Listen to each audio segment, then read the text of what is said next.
welcome back. You're watching Trends. Now, Top Model South Africa has selected a handful of model finalists to select 2 models who are literally and figuratively head and shoulders above the rest that will receive a fantastic career launchpad. I'm now joined by the current Top Model South Africa female winner, Clarice Jacobs, and one of the top 5 male finalists from last year, Matthew Ford, to tell us about the final leg of the competition that will be taking place tomorrow at Cradlestone Mall. Welcome to Trends, guys. Thank you for having Now, us. congratulations first, Clarice. I mean, you won last year. And just tell us, I mean, up until now, over the past year, what has winning Top Model South Africa done for your career? Sure, it was really unexpected, like I've never think it will ever happen to me. I won it in my matric year, so it's difficult, but yeah, it opens so much opportunities for me. I'm now signed at Boss, shortlist of London IMG, so it's, yeah. Oh, wow. Sounds like lots of travel as well. Have you started traveling, or is it just about to start? When I won it, I went to London in 5th of March to participate in Top Model Worldwide. And it was the first time I went overseas. So oh, wow. So lots of new experiences, and that must have been very, very daunting. Yeah. Now, Matthew, just to bring you in, congratulations. I mean, you made it to the top 5 last year. Yes. So your role this year, just tell us about that. In what capacity are you still with the competition? Okay, well, Top Model really opened a lot of doors for, everyone that was involved. This year, though, I'm actively involved in the scouting, where we actually scouted the models. We went to the biggest malls in South Africa. Oh, really? So is that true? I mean, this thing where, you have top models who say, no, well, I was walking in a mall, I was with my friends, it really happens, then a scout approached me, so that really does happen. It really does happen. Okay. And I think just having the willingness to try something new, and when we scouted the models, and some of them are new to modeling, they don't even know what it's about. But what is it that you look for, though? I mean, there's different kinds of modeling, obviously, but when you are in a shopping center or on the street or wherever, what is it about a girl's facial features, her hair, her body structure that you look for? Well, I think everyone has this perception that, to be a model, you have to be a certain look. And yes, in some regards, it is that way. But we look for beautiful people who are inside and outside. And the example, for the top model itself, for the ramp modeling, we have you have to be a height of 1.7 is the lowest height you can be, and anything taller. But then we also have a beautiful fresh face competition where people who are not so tall can also enter. Okay. So we look for people who are beautiful, looks-wise as well as inside of themselves. All right. And what's the age criteria? What's the youngest age that can enter? 18 to 24 for the girls, and then 18 to 28 for the guys. Really? Okay. See, now that's a problem. Why 18 to 28 for the guys? I think they're looking for new models. They're looking for new talent. And we go, you get to go to the UK. If you win Top Model, you get to go to the UK. Clarice was there. Wow. And I think they're just looking for people who are willing to go. And I know, like, commitments, people have to work the older you are, and kids and marriage. So. Sure. Now, Clarice, we've seen, model competitions on TV, and it's a grueling, maybe 6 weeks, 8 weeks, where there's a boot camp of sorts, where the models go into a house and they're taken through the paces and taught taught about makeup, taught about how to answer questions in interviews and how to just carry yourself. Is this what happens also for Top Model South Africa? Yes, they have a workshop that just tell you more about what they expect from you in the shows. Okay. And what's been some of your best memories of the whole experience? Of course, the traveling and winning and, the prizes and, just getting that kind of international exposure. But what's been, something that's been really, really amazing for you? It's something new for me. So it's, the people I've met from other countries, and it's... But the memory would be that night that I've been crowned. Did you cry? I actually put down my shoes. I was really? Like, I'm not going to win, and then they announced my name. Really? Oh, wow. Well, fantastic. And Matthew, just regarding the details about tomorrow, let's talk about that. At Cradlestone Mall, what exactly is happening? Okay, so tomorrow is the actual final. Now, we've been working so hard this whole year to get the finalists ready, and what's happening tomorrow is that the actual competition is going to be happening, where the models are going to get to walk a fashion week type setup to walk the ramp, and then they're going to be judged by the judges. And it's just going to be a show. There's going to be 1,200 people attending there. It's, Wow. I mean, people Well, are riding Aston 1,200 Martins people and- attending as part of the fashion event, but also the mall. I mean, Yes, everything it's- is I mean, everything's open gonna as be there. normal, so people can still watch from the upper floors and all of that. I imagine it's going to be really, really hectic. It's going to be an amazing experience. I know from last year it was absolutely amazing. It really blew my mind. The show was so professional. Everyone involved was just so on point and key. So we're very excited for tomorrow. We know that it's Okay. going to be a great show. And the models are very strong this year. Okay, any favorites that you can just whisper to us about? I met the tonight's going to be the first time I've met a model because I'm Okay. from Bloemfontein, so Okay, Yeah, so, oh wow. Well, all new experiences for you. And just what is it, who do you look up to in the modeling world? Who are some of the people or women, who have basically done amazing things as models? Rolien Strauss. Jolene Strauss. she's Have you met just- her? Not yet, but Okay. she's beautiful and she's inspiration for me. Okay. And then the director of Top Model South Africa, Suzette Maree. She's just a wonderful I woman. imagine she's a mentor for you as She's well. motivated Yes. everyone, and she believes in you. Actually, she's amazing. Okay, wow. And Matthew, any last words from you? And as I understand, I mean, this competition, basically models are judging other models. You know, and just within that, I mean, what do you hope for yourself in the industry? Do you want to go international? What are your aspirations for the future? Well, I just finished my degree now. So Top Model really opened a lot of doors where I'm now signed to Boss Models, same as Clarice. And we're just going to see where it goes from there. And now we have time to travel because the studies are done and we're just going to really go for it now. And also, I just want to give a major thank you to Top Model and Suzette Maria, who really is an amazing, amazing woman. She never forgets you. She still books us for shows nowadays. Fantastic. And she's amazing. All And right. Well, thank you so very much for coming, guys. Thank The you so sky's much. the limit, and all the best to you, Clarice. Thank you so much. Okay. And now, an Mpumalanga artist's love for the wild has won him an international playwriting competition on nature conservation. Good Enough Mashekho's play focuses on rhino poaching, and the play will soon be staged in the United States of America. A budding playwright, inspired by the plight of the rhino, he penned the brutal slaying of the animals. So me living in Mpumalanga, being next to the Kruger National Park, it was actually more of some form of activism. So for me being invited, I see it as a perfect opportunity to say, I'll get there. And then when everybody else talk about their own challenges, some talk about maybe the whaling that happens around Japan and other areas, I can be able to say, look, we are being confronted with the problem whereby our rhino population is going down. Titled The Last Show, will be staged in Los Angeles in April. Mashekho hopes the production will come to South Africa. Our agenda is to save the rhinos, to conscientize people not to be part of the poaching, because the poaching happens, some people actually assist in the poaching. And Mashekho is one of the 2 winners from the continent out of 10 around the world. He's hoping for a sponsor to be able to attend the LA opening night. Now, 150 fashion designers and handcraft artists now have the chance to work with the designer of the iconic Mandela shirts, Mr. Sonwabile Ndamase. We had him here a couple of months ago, and he is now offering a learnership program in the Eastern Cape to equip young people with tailor-made skills. Noloyisongalo is one of the many young people who never studied fashion designing but still produce good quality products. She says her attempts to get funding to kickstart her business fell on deaf ears a number of times. But this has not distracted Ngalo from designing her African prints products.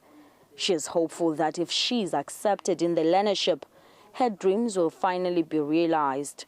To know the understanding behind the designing and what it does to people and what it does for me. I want to make a living out of it because it's what I enjoy most. I don't want to be an employee bombambong. I want to be able to create job opportunities for other people. The iconic Mandela shirts designer, Sonwabile Ndamase, says they want to produce products that depicts the rich history of the Eastern Cape. And also make the point that we market these products for the people that are coming into within the Eastern Cape, and also for international, and looking at those places that have been, as I've mentioned, Atlanta. We've got a relationship in quite a number, and also the government on its own. That's why we're bringing them as partners. Those who are interested should contact Sonwabile Ndamase through the South African Fashion Designers Agency. Busisiwe Jamsana, SABC News, East London. Stay tuned. We're back after the break with more film, fashion, and more news about a South African film that is sure to change the game.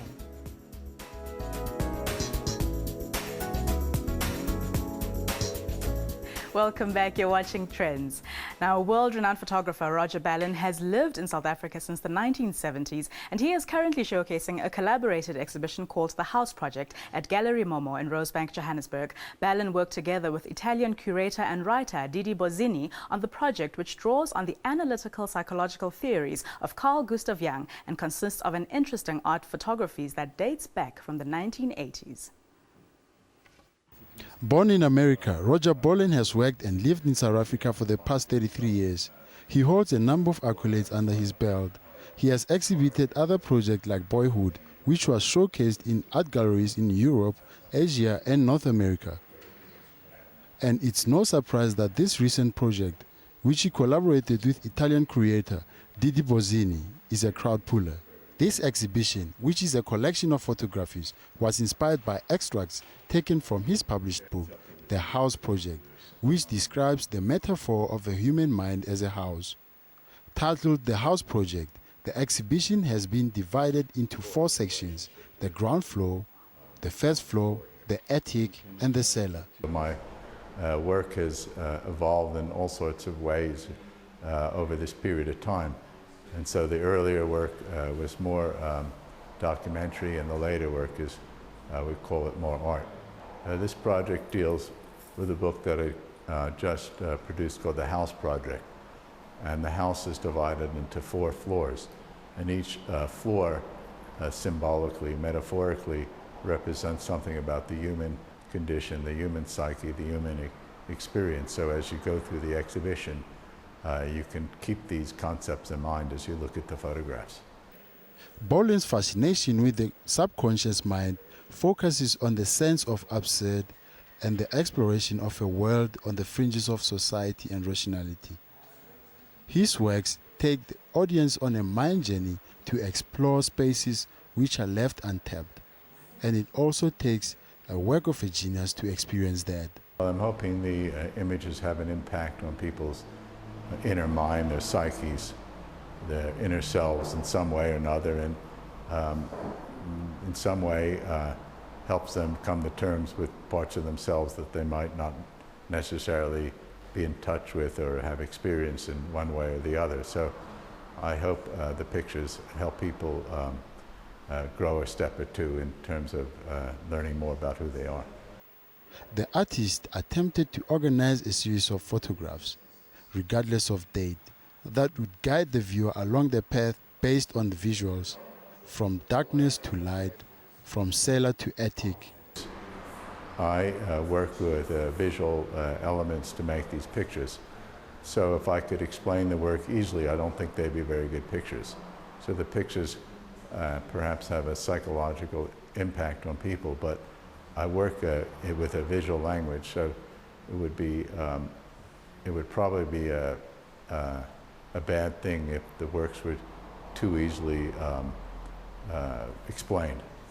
I'd like to see the works as being more enigmatic rather than something you can put in a packet or a bag and say, this is what it's about.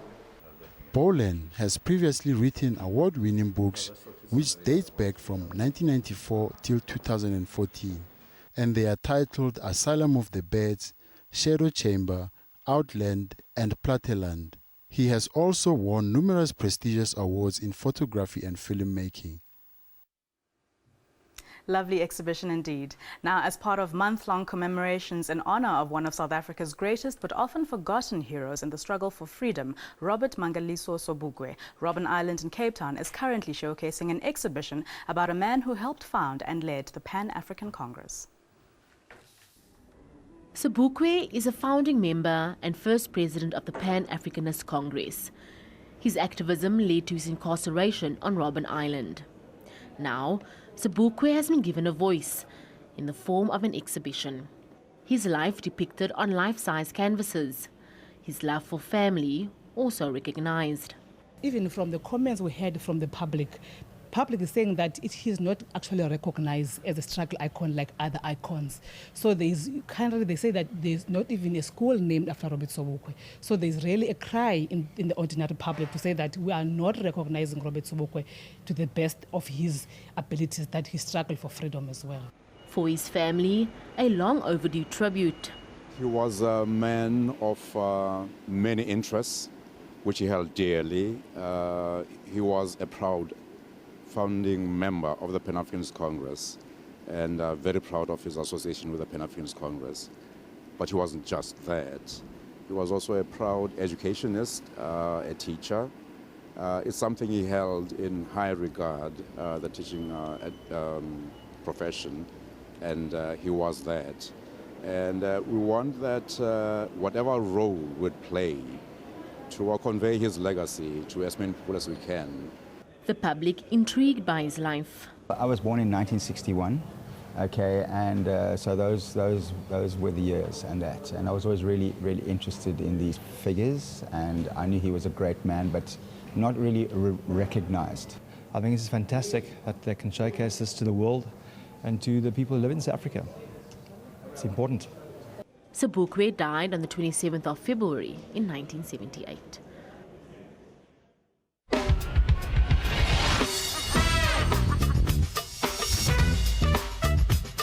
Cheers, friends. If only love was what it was in the movies, huh? You mean fake? I mean, everybody wants happy endings. I'm flying out now. You just got here and you're leaving again. Call you when I land. I know it's soon, but... Oh, you know what? I have a meeting in like 10 minutes, so you have to go. So I'm a partner. Welcome to the big boys. Hi. I met someone. Another toy boy, let me guess. A model, a rapper? No, actually, he's an artist. And Deep. I love Deep. Starts with a pat on the back, then a nice pat on the leg, and boom, you're sweating in the pubs. Jeez, I'm not thirsty. That's never gonna happen. Thank you for the flowers. What flowers? This is a milestone deal for Southern Africa. I can't take this case. Chris and I have history. He specifically requested you. Well, to me, it's already sounding like something it shouldn't be. This is how this is gonna work, okay? You are a client. Nothing more, nothing less. Yes, ma'am. You do know that you're playing with fire, right? I am just saying, it wouldn't hurt to go the extra mile to impress the partner. As a married woman, if you're gonna cheat with someone who's married. Then it's not cheating. I don't love you. I never do. It's about the lies! Lies all this time! Guys, why all this drama around these men? I thought they were just meant to be like a light distraction.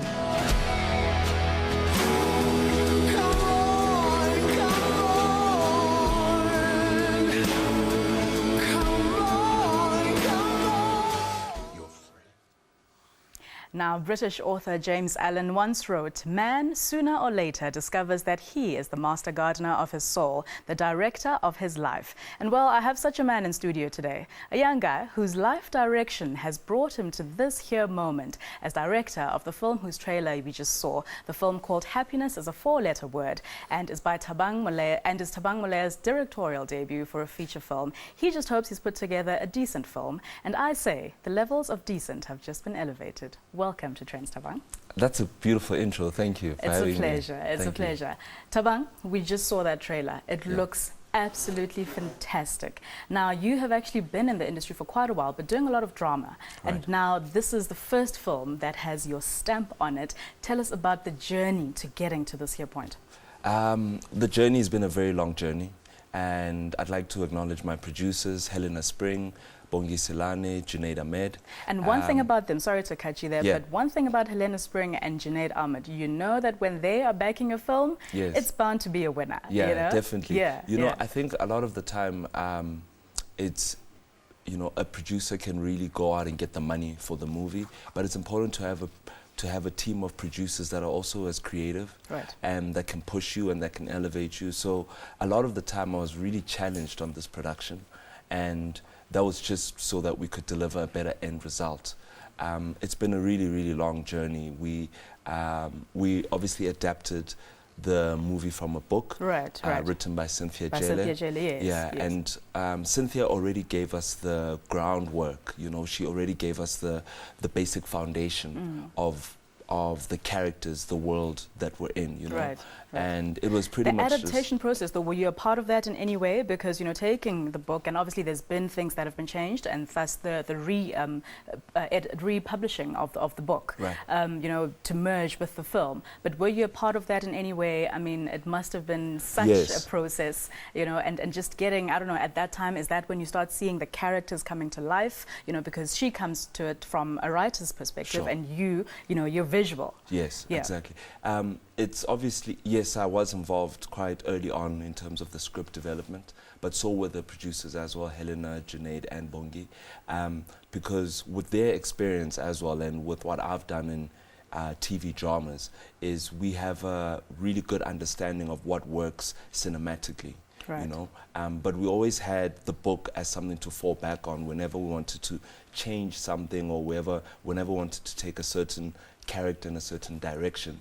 The book was pretty much the Bible for us. Right. Yeah. Right. Fantastic. And I mean, how long did it take to put, you know, to shoot the entire film? The film we shot over a period of 5.5 to 6 weeks. Really? Yes. Wow. Okay. And obviously post-production then obviously takes really, really long. Yeah, but it post-production looks is long. fantastic. And one thing that I know, I mean, every girl who's into chick literature, and even guys who just want to see this beautiful kind of project, are looking at the cast and saying, oh my goodness, who was the casting director? Sure. Because you have the likes of Renato, you have Kanye, you have you have Mabato, but also the guys. Yeah. You have Chris, you have Tongai. I mean, like, you know what I mean? There's a feast for everybody. Sure. Yeah. We really try to give the film a Pan-African appeal. Right. And that's why we got Chris Atto from Tinsel, Yeah. who's from Ghana. Yes. And also what we try to do beyond just Africa is that we try to give it an international touch.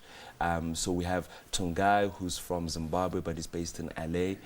So the film, when you look at the ensemble cast, Yeah. it really does appeal to everyone. Right. And it showcases a beautiful Africa, you know, and Exactly, beautiful African exactly. faces and talent. Yeah. Amazing. And just, I mean, when it came to the ladies, the three leads, casting them and just the kind of synergy that they have. I mean, Right. it's amazing chemistry that we see just from 2 minutes of a trailer. Sure. So how was it behind the scenes? Just tell us about some of the moments, the fondest moments that you had with them. Well, I was fortunate enough to work with Krista Schamberger, who's an amazing casting director and who has a lot of experience with movies and just working with actors. The casting process was a very long process because once we found the perfect Nandi and we found the perfect Zaza and Yeah. perfect Princess, we had to see if they all worked together. Right. So we shortlisted, like, you know, 2 of the best in each character. Okay. And we just mixed the ladies up and we try to see which chemistry, because chemistry can't be faked, you know, and Sure. it's important that at least you have a bit of spark and a bit of magic.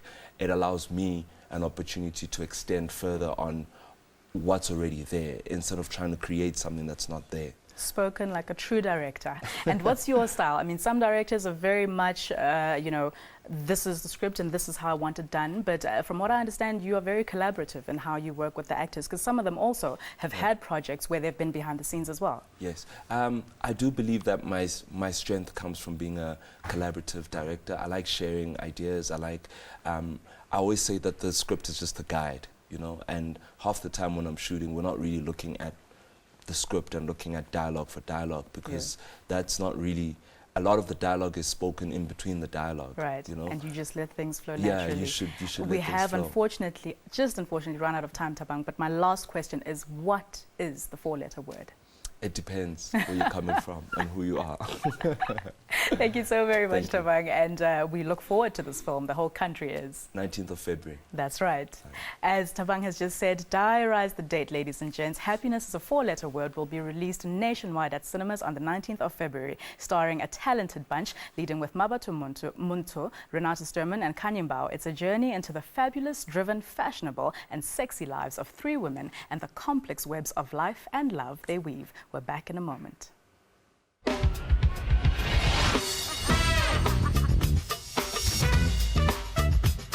Cheers. Friends. If only love was what it was in the movies, huh? You mean fake? I mean, everybody wants happy endings. I'm flying out now. You just got here and you're leaving again. Call you when I land.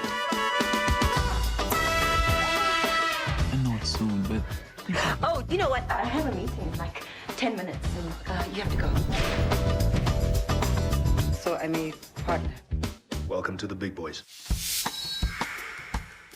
Welcome back to Trends. Now, last week I spoke to the creative director of SA Men's Week and on the show, as promised, we have highlights of what went down at Fashion Week in Cape Town, giving designers an opportunity to showcase evolving men's fashion trends. Very much a big business now. It has also launched up-and-coming designers in the fashion industry. We caught up with two such young designers who showcased their 2016 autumn-winter collections. Have a look.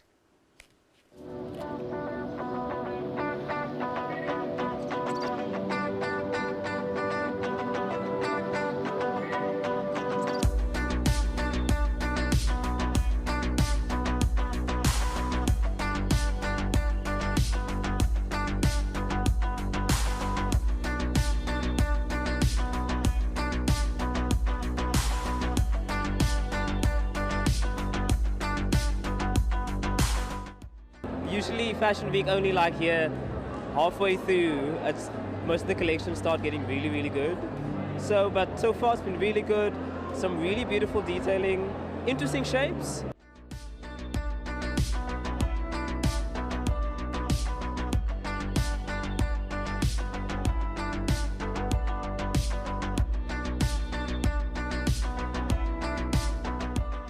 I'm always excited to see what the new fresh talent is bringing along. I'm always excited to see the direction that the designers are going in.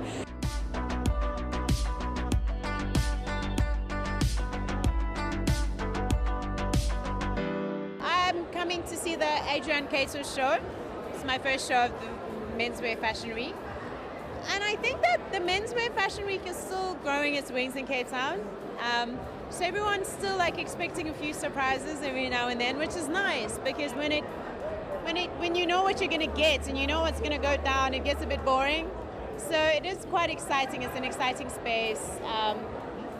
Adrian Cato always does the most, so I'm really looking forward to seeing their show. Yeah.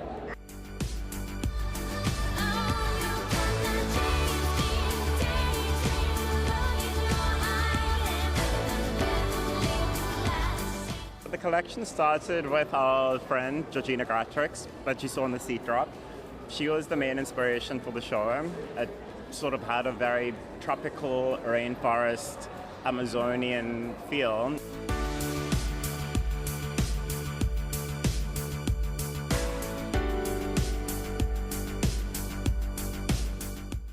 This season we really felt like a very, we love different shades of green. I mean, it was really something that we fell in love with this collection. So, I mean, I don't think it'll always be like that, but I mean, this season for winter, we felt that green was quite a nice color, and that it was also, we love the irony of having this very tropical idea of winter. Now, bass guitarist Mulifi Makananise, who plays for an Afro rock band called Blackjacks, is spearheading a xenophobic campaign against xenophobia in the country. Dubbed Who Are We? The campaign, which launched in Sunnyside, Pretoria at the weekend, aims to add an artistic input to the often emotional discussions around xenophobia in our country. The past few months, South Africa has been plagued by sporadic xenophobic attacks, which were experienced in some parts of the country. And it is as a result of that, Who Are We? A campaign to educate and build better relations between South Africans and foreigners was born. Today's event is about the beauty of Africa, you know. Just something a moment to take a moment just to remind ourselves of where we are and who we are, you know. Just to sit down and close our eyes, open our ears, and open our imagination to the landscapes of Africa, you know, and all the cultural diversity that exists, you know, try to stretch our minds there, you know. The campaign is themed Afrophilia, a name described as the love of Africa, its derivative cultures and peoples, or the love of all things from African origin. Different activities marked the launch, and a lot of color created an extraordinary spectacle, which included a display of fashion garments. Music was also an added benefit. This was also a platform for fashion collectors who have an eye for fashion to explore. We caught up with one of the fashion collectors to find out more about this. I sell vintage clothing for women, from suits to skirts to blouses, bags and shoes and jewelry. So I have a guy who supplies me. Some of them I source them in Joburg at second-hand shops. So when he gets a shipment, he calls me, then I go choose the pieces, wash them, iron them, you know, and just make them look nice.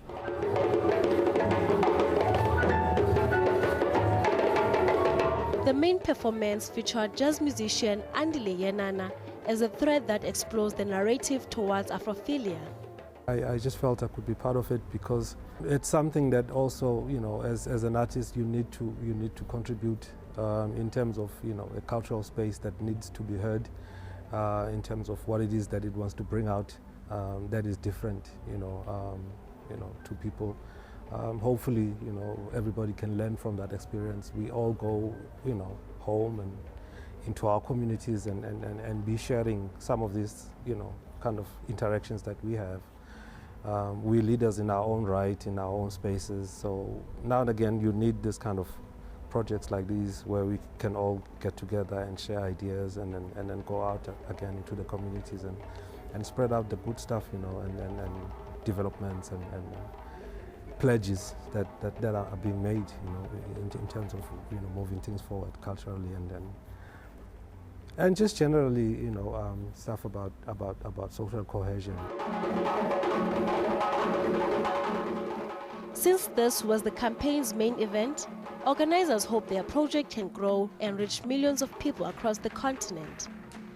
They also believe that this can be achieved through help from funders and sponsorship.